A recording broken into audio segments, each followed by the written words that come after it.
दोस्तों स्वागत है। मैं हूं मुस्तफ़ा हुसैन और आप जुड़ चुके हैं वॉइस ऑफ एमपी से। इस समय की बड़ी खबर यह है कि पूर्व मुख्यमंत्री दिग्विजय सिंह इस समय मोड़ी गांव में है और जनसंवाद कर रहे हैं।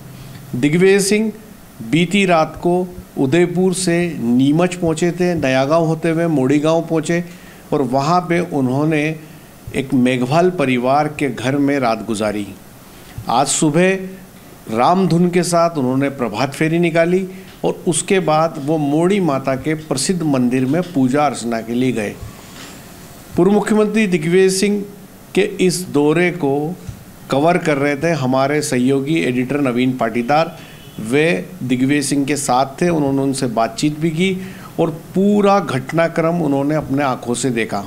तो पहले हम अपने सहयोगी नवीन से बात करेंगे कि क्या हाल था वहाँ, किस तरह का कार्यक्रम था।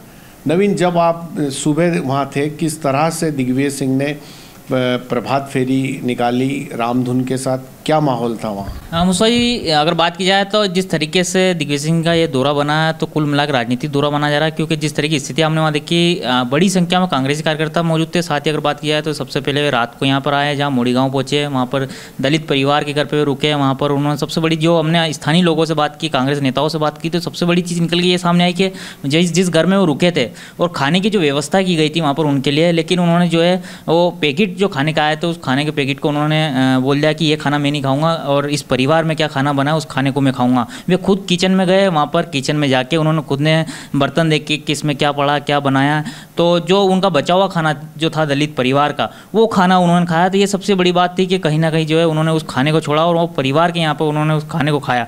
और बात की जाए तो सुबह वे सबसे पहले उठे, उनके बाद वे जो है प्रभात फेरी में शामिल हुए। वहाँ पर तमाम गाँव ग्रामीण से मिले, रामधुन जो थी उस कार्यक्रम को उन्होंने अटेंड किया। उसके पूजा पाठ की पूरी तरीके से, जिस तरीके से पूजा पाठ करते हैं, सामान अपने साथ लाते हैं पूरा, उस पूजा पाठ करने के बाद वे मोड़ी माता मंदिर जो है वहाँ पर निकले और वहाँ पर उन्होंने जो है वहाँ दर्शन किए, पूजा अर्चना की। वहाँ पर भी तकरीबन कई देर तक वे जो है अकेले बैठे रहे और धुन करते हुए कम से कम जो कई देर तक वो बैठे रहे और वहाँ पर उन्होंने पूजा अर्चना की। सबसे बड़ी चीज़ें ये वहाँ देखने को मिली हमें। देखिए, जैसा कि नवीन बता रहे हैं, वो बड़ी ख़ास बात है और वो जो उन्होंने कहा है ये कि किस तरह से दिग्विजय सिंह ने एक दलित परिवार में रात गुजारी और जो वहाँ दलित परिवार का बचा हुआ खाना था वो खाना खाया। आमतौर पे जो देखा जाता है कि जब नेता दलित परिवार में जाते हैं तो अपने लिए खाने का अरेंजमेंट पहले से ही रखते हैं और वो खाना ही उस परिवार में जाकर खाते हैं। लेकिन आज जैसा अभी नवीन ने बताया, जैसा उन्होंने वहाँ देखा कि जो खाने का इंतज़ाम कांग्रेस कार्यकर्ताओं ने उनके लिए किया था, उसको उन्होंने दरकिनार कर दिया और स्वयं उस दलित के घर के किचन में गए और जो खाना बना था, जो बचा हुआ खाना था, जो दलित परिवार खा चुका था, उसी खाने को वो लेके आए और वही खाना उन्होंने खाया। तो कुल मिलाकर के दिग्विजय सिंह ने दलित परिवार में रात गुजारी। दूसरा ये है कि सुबह रामधुन के साथ प्रभात फेरी निकाली और तीसरी महत्वपूर्ण बात यह है कि मोड़ी माता के प्रसिद्ध मंदिर में उन्होंने पूजा अर्चना की। पहले सुबह उठकर वो खुद अपनी पूजा की उन्होंने घर में बैठ के, उसके बाद मोड़ी माता मंदिर के अंदर जाके पूरे विधि विधान से पूजा की। तो कुल मिलाकर एक जो सीन क्रिएट हुआ है, जो इस पूरे कार्यक्रम को लेके जो दिग्विजय सिंह ने ताना वाना बुना है, उससे साफ तौर पे दिखाई देता है कि दिग्विजय सिंह ने मालवा के इस हिस्से में 2023 का जो विधानसभा चुनाव अपेक्षित है उसको लेके रणभेरी बजा दी है और साफ तौर पे दिख रहा है कि उन्होंने बीजेपी के हार्डकोर हिंदुत्व के कंपैरिजन में अपना हिंदुत्व कार्ड खेला है और दलित कार्ड खेला है। और ये भी जैसा कि आपको पता है कि यूपी चुनाव के बाद मध्य प्रदेश के मुख्यमंत्री शिवराज सिंह चौहान योगी अवतार में नज़र आ रहे हैं और उन्होंने जिस तरह से बुलडोज़र की जिक्र किया और एक हिंदुत्व कार्ड खेलना, जो जिस तरह के उन्होंने अभी पिछले दिनों बयान दिए हैं, उससे साफ तौर पे ये लगता है कि अब कांग्रेस भी उस मुकाबले में आने के लिए, उस दौड़ में आने के लिए वैसा ही एक मैदान तैयार कर रही है और वही संकेत दिग्विजय सिंह ने आरएसएस की इस नर्सरी में दिया और जो है उन्होंने मोड़ी माता में काफ़ी देर पूजा करी और जो तस्वीरें आपने भेजी थी उसमें हमने देखा कि वो जो ढोल बजाने वाले उनको भी रुपए देते दिख रहे हैं दिग्विजय सिंह। और दूसरा, उन्होंने दलित के घर में जाकर जिस तरह से रात बिताई, खाना खाया, तो कहीं ना कहीं वो दलित कार्ड जो है वो लेकर आ रहे हैं। और जो जैसा कि हमें पता है कि जो कांग्रेस का जनाधार हुआ करता था दलित, वो उनसे दरक गया है, खिसक गया है। तो अब जो है दिग्विजय सिंह उसको वापस समेटने की जो है वो कवायद में लगे हैं। और मुझे पुरानी बात याद आती है कि जब मध्य प्रदेश में बीजेपी की सरकार थी, सुंदरलाल जी पटवा जब चीफ मिनिस्टर थे और राष्ट्रपति शासन लगा, और फिर जब चुनाव हुए थे तब भी दिग्गी राजा ने जो है अपने चुनावी अभियान की शुरुआत मालवा से की थी, नीमच से की थी। और एक बार फिर दिग्विजय सिंह ने 2023 के चुनाव को लेके अपनी शुरुआत जो है वो नीमच से की है और जावत के मोड़ी माता से की है। और ये जो बातें आपने बताई, तो नवीन, जो आपने वहाँ सीन देखा, जो कांग्रेस के कार्यकर्ता थे जो रामधुन पे प्रभात फेरी निकाल रहे थे, क्या लगता है जो कांग्रेस के लिए कहा जाता है कि वो ख़त्म हो गई है, विपक्ष है ही नहीं, क्या जोश दिखाई दिया, उत्साह दिखाई दिया? कौन कांग्रेस नेता उसमें शामिल हुआ? मुझे सही कहा आपने, क्योंकि आज दिग्विजय सिंह का जो दौरा था उसमें कई चीज़ें जो हमें नई देखने को मिली। अगर खासकर बात की जाए तो मीडिया से जब उन्होंने बात की तो स्थानीय जो मुद्दे हैं उसको टच करते हुए देखे, यानी कहीं ना कहीं जिस तरीके से लोकल इशू पर अगर जाएंगे तो जल्दी से जो है वोटर अपने पक्ष में आता है, बातें लोकल की बात करते हैं तो जल्दी से वो मुद्दे हाईलाइट होते हैं, तो लोकल इशू पर बात कर रहे थे। दूसरी तरफ अगर बात की जाए तो कांग्रेसी कार्यकर्ता बड़ी संख्या मौजूद थे, एक बड़ा काफिला वाहनों का उनके साथ में था।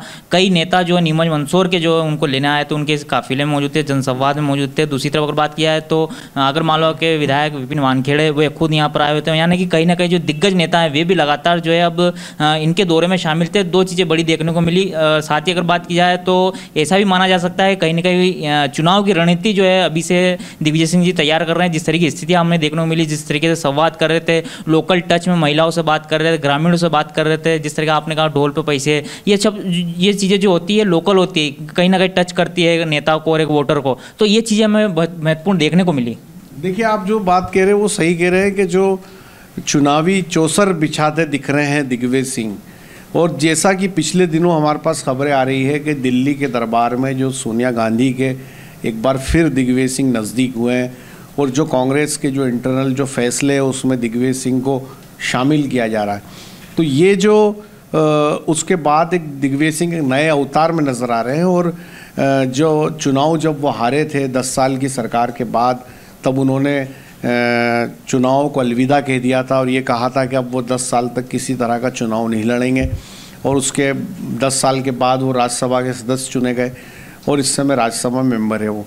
और अब जो है मध्य प्रदेश के गांव से जो जिस तरह से उन्होंने शुरुआत की है, वो ख़ास तौर पे जो बीजेपी के हिंदुत्व के सामने जो सॉफ्ट हिंदुत्व वाला जो एक फैक्टर वो लेके आ रहे, और जो रामधुन पे जिस तरह से प्रभात फेरी, जो तस्वीरों में भी आप देख पा रहे होंगे कि किस तरह से एक रैली जो है गांव में निकाली गई। मोड़ी जो है दलितों का गांव माना जाता है और वहीं पे उन्होंने स्टे करा।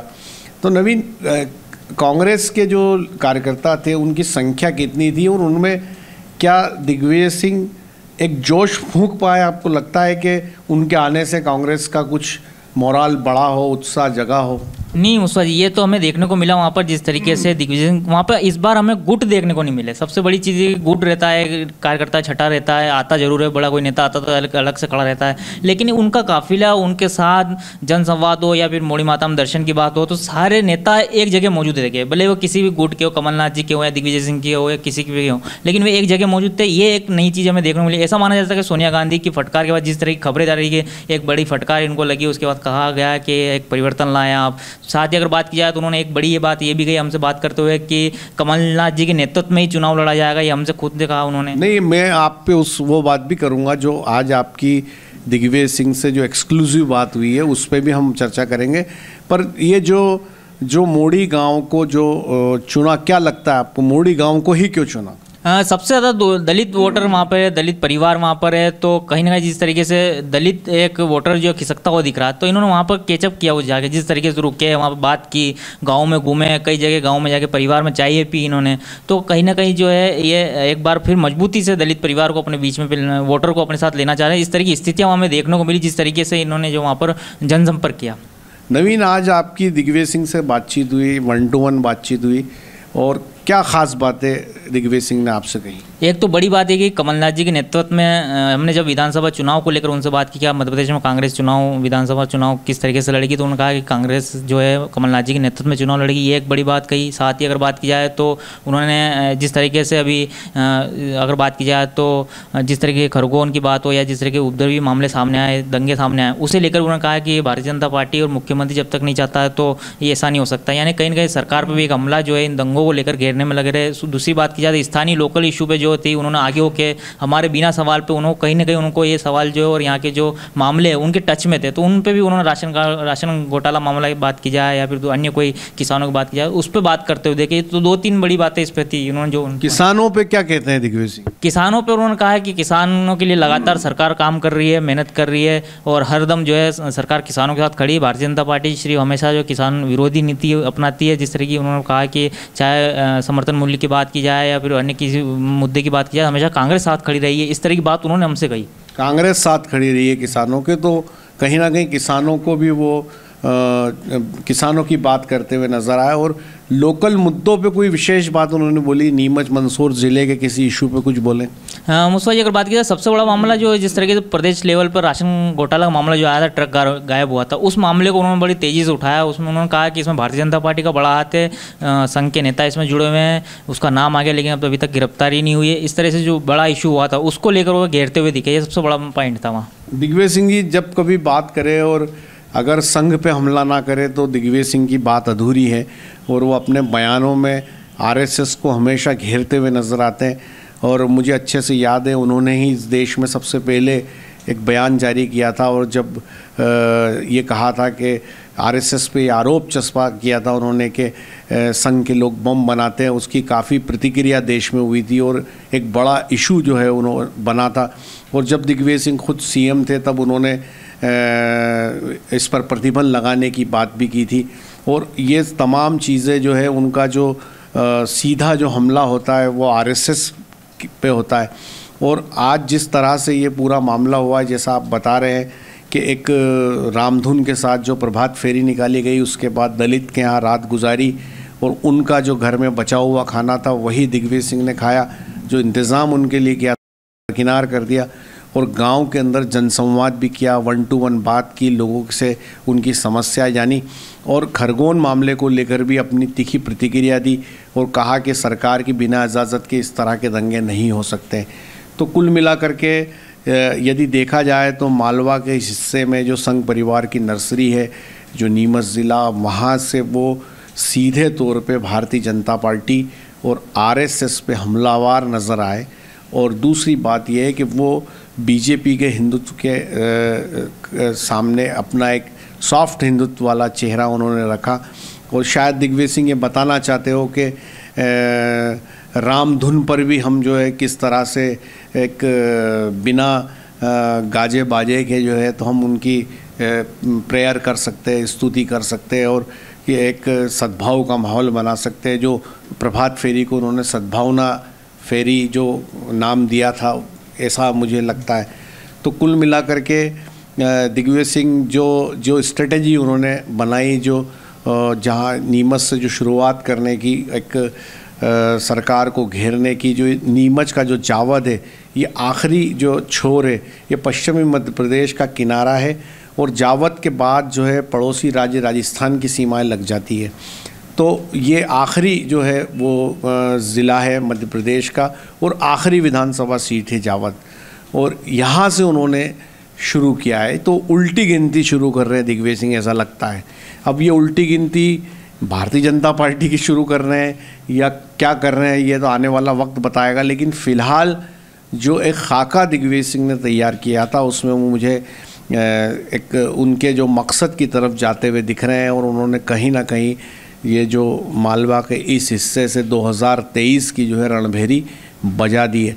तो नवीन पूरे कार्यक्रम को कवर कर रहे थे, दिग्विजय सिंह के साथ थे, उनका इंटरव्यू भी किया। और क्या ख़ास बात लगी आपको आज के पूरे कार्यक्रम की, अगर शॉर्ट में हम बात करें तो? मुस्तफा जी, अगर बात की जाए तो एक बड़ा उन्होंने हमारा एक ये सवाल भी था कि आरएसएस, आपका बयान था कि आरएसएस बम बनाती है, तो उस पर उन्होंने आज भी काबिज है। उन्होंने कहा कि हाँ, मैं इस पर काबिज हूँ। जिस वक्त वे मुख्यमंत्री थे तो उनके पास कई सबूत थे जो उनके पास आज भी पड़े हैं, वीडियो आज भी हैं, लेकिन भारतीय जनता पार्टी सरकार आने के बाद उनके ऊपर कई केस बनाए गए हैं। ऐसे में जो है वो कहते हैं कि आज भी मैं कहता हूँ कहीं ना कहीं जो है आरएसएस बम बनाती है, उस बात को उन्होंने स्वीकारा है। दूसरी अगर बात की जाए तो प्रशांत किशोर को लेकर उन्होंने कहा, जिस तरीके से हाई कमान में परिवर्तन की बातें निकल के आ रही है, तो उन्होंने कहा कि प्रशांत किशोर का हमारी कांग्रेस में स्वागत है। लेकिन उस दूसरा सवाल हमने उनसे पूछा, क्या हिंदुत्व अपनाएगी जिस तरह प्रशांत किशोर जो कांग्रेस में आ रहे हैं? तो उन्होंने कहा है कि कांग्रेस हमेशा हिंदुत्व राजनीति करती आई है और हमेशा हिंदुओं के मुद्दे को उठाती आई है, ये कोई बड़ी बात नहीं है। और प्रशांत किशोर अगर हमारा इसमें आते तो उनका स्वागत, इस तरह की बात उन्होंने कही थी। दो बड़ी ये बातें भी उन्होंने जो हमसे कही थी। तो काफ़ी बड़ी बात दिग्विजय सिंह ने कही और उनकी आदत के अनुसार संघ पे एक बार फिर ख़तरनाक तरीके से हमलावर हुए और प्रशांत किशोर का भी वो स्वागत कर रहे हैं कांग्रेस पार्टी के अंदर। तो कुल मिलाकर के 2023 की पूरी स्ट्रेटेजी बनती दिखाई दे रही है, पूरा रोड मैप दिखाई दे रहा है। और आज दिग्विजय सिंह ने अपने इरादे जाहिर कर दिए कि 2023 के चुनाव को लेके वो किस तरह से चौसर मध्य प्रदेश में बिछाएंगे और किस तरह से भारतीय जनता पार्टी का वो मुकाबला करेंगे। जाहिर सी बात है कि जो प्रदेश के हालात है उससे वो बेहतर वाकिफ़ है और ये भी माना जाता है कि समूचे मध्य प्रदेश में दिग्विजय सिंह का आधार जो कांग्रेस पार्टी में ज़्यादा वज़नदार है, उनका कार्यकर्ता पूरे प्रदेश के हर ज़िले में। और जैसा उन्होंने एक ख़ास बयान दिया और ये कहा कि कमलनाथ के नेतृत्व में कांग्रेस अगला चुनाव लड़ेगी मध्य प्रदेश का, तो ये भी साफ उन्होंने कर दिया है कि वो सीएम पद के उम्मीदवार नहीं है और कमलनाथ को ही वो प्रोजेक्ट करेंगे। और ये बात कहे कि कहीं ना कहीं उन्होंने गुटबाजी के सवाल पर भी विराम लगा दिया है। तो कुल मिलाकर के दिग्विजय सिंह का दौरा अभी चल रहा है, मोड़ी गांव के अंदर जनसंवाद कर रहे हैं और यहाँ से वो सुवाखेड़ा जाएंगे और वहाँ पत्थर खदान के जो मज़दूर हैं उनसे मिलेंगे, बातचीत करेंगे और उसके बाद उनका दौरा एक जो निजी कार्यक्रम है उस विवाह उत्सव में वो शामिल होने के लिए चले जाएंगे। तो कुल मिलाकर के ये अभी का लेटेस्ट अपडेट है, अभी ताज़ा अपडेट है। दिग्विजय सिंह इस समय मोड़ी गांव में है और आज सुबह के उन्होंने अपने कार्यक्रम तमाम कर लिए। दलित के यहाँ रात वे सोए, वहीं खाना खाया, सुबह रामधुन पर प्रभात फेरी निकाली, उसके बाद मोड़ी माता मंदिर में उन्होंने जाके पूजा अर्चना की और उसके बाद जनसंवाद उन्होंने वहाँ पे लोगों से किया, समस्या जानी और वॉइस ऑफ एमपी से ख़ास बातचीत की, एक्सक्लूसिव बात की, जो आप दूसरी खबरों में उसको भी कुछ देर में देखेंगे। तो ये था अब तक का अपडेट। ऐसे ही हर अपडेट के लिए बने रहे हमारे साथ। और एक ख़ास बात कि यदि आपको हमारी खबरें सच्ची और अच्छी लगती है तो हमारे वीडियोस को ज़्यादा से ज़्यादा शेयर करें, लाइक करें, हमारे YouTube channel voice of MP को सब्सक्राइब करें। साथ ही आप खबरों के लिए हमारे फेसबुक पेज को भी फॉलो कर सकते हैं, लाइक कर सकते हैं। और आपके पास यदि कोई मुद्दा हो तो आप हमें सोशल मीडिया पर लिख भेजें, हम उस पर आपको खबर दिखाएंगे। ये था अब तक का अपडेट। जय हिंद, जय भारत।